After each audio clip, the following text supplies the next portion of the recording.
is to isolate al-Qaeda, to try to gain support, even from the jihadi movement, and of course from the population they're trying to mobilize. You know, terrorists regard themselves as a vanguard. They're trying to mobilize others to their cause. I mean, every specialist on terrorism knows that. So you could have done it then, and you could have proceeded to identify the perpetrators, which incidentally they couldn't do because they didn't know who they were, and that was conceded later. But you could have tried to identify them, bring them to justice, you know, to trials, with fair trials, not torture, but fair trials, which would have probably sharply reduced, if maybe not, maybe even have ended Islamic terrorism. Well, they did the opposite. What they tried to do is to mobilize the population and mobilize the jihadi movement to support al-Qaeda. That's exactly the effect of first invading Afghanistan and later invading Iraq. And it's also the effect of Guantanamo and Bagram and the other torture centers.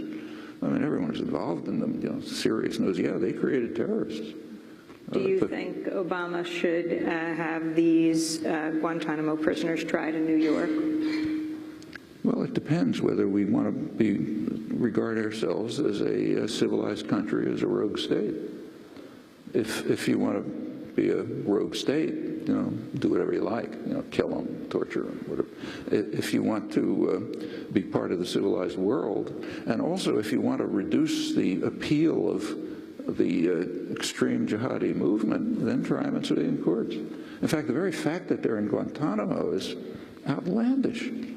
First of all, what's Guantanamo? I mean, Guantanamo was taken from Cuba a century ago at gunpoint. They said, give us Guantanamo or else. Cuba was under military occupation. It's called a treaty, but, you know, okay. But, and the Treaty of Guantanamo, if you want to call it that, allowed Guantanamo to be used as a coaling station for the Navy. Well, you know, it's not what it's being used for. In fact, as you know perfectly well, it was used for Haitian refugees. When Haitians were fleeing from the dictatorships that the U.S. was supporting, the U.S. refused to permit them political asylum. It claimed that they were just economic refugees. You know. And the Coast Guard tried to stop them, and if any got through, they sent them to Guantanamo. You know, okay, and now you know what they're being used for. Actually, what they are being used for is to create terrorists. That's not my opinion. You know, that's the opinion of the main U.S. interrogators, people like Matthew Alexander, who actually has an article on it in the same issue of National Interest that I mentioned. So yeah, it's a great way to create terrorists. It inspires terrorism all over, and it turns many of these people there into terrorists, even if they were picked up for whatever reason it was. So yes, if you want to, if your goal is to reduce the threat of, say, Islamic terrorism, and to become part of the civilized world, you have civilian trials. Just as the, you know, those who are in Guantanamo, first of all, most of those who are in Guantanamo, I mean, it's kind of outrageous anyway. So like some 15-year-old kid who was found holding a rifle when the U.S. is invading his country. That's a terrorist, you know. Okay, but that's a large part of maybe almost all of what's in Guantanamo. But if you want it, but what should have been done with them, if the goal was to be civilized and to reduce terrorism, is to put them in prison in the United States. Well, there's no security problem. You know, they're not going to get out of a maximum security prison, and they don't have some magic way of spreading poison around the world or anything. But of course, the government didn't want to do that because it had no evidence. And if they were sent to Guantanamo so that they could, it was hoped, be free from U.S. jurisdiction. So you could play that, you could pretend that they weren't under U.S. jurisdiction, so the laws didn't apply.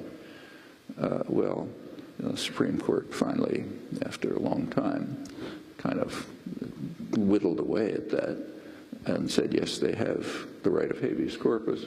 The Bush administration accepted that. Obama doesn't.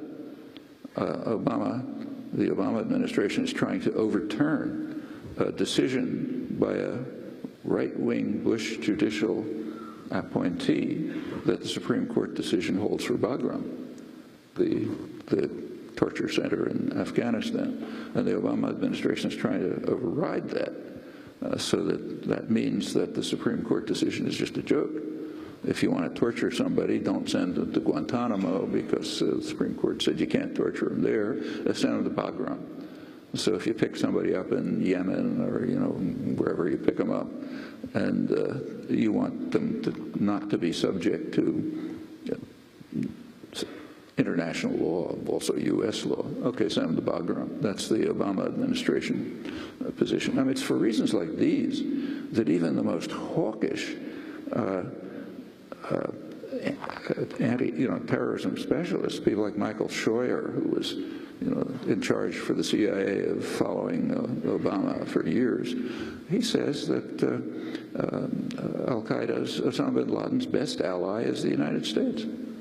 We're doing exactly what he wants. What he wants is trying to sell a line to the Muslim world. These guys are on a crusade. They're trying to kill us. We've got to defend ourselves. And the U.S. is acting, as if they're under command. Yeah, we do everything he wants. MIT professor Noam Chomsky in a public conversation at Harvard University. If you want a copy of today's program, you can go to our website at Democracy Now!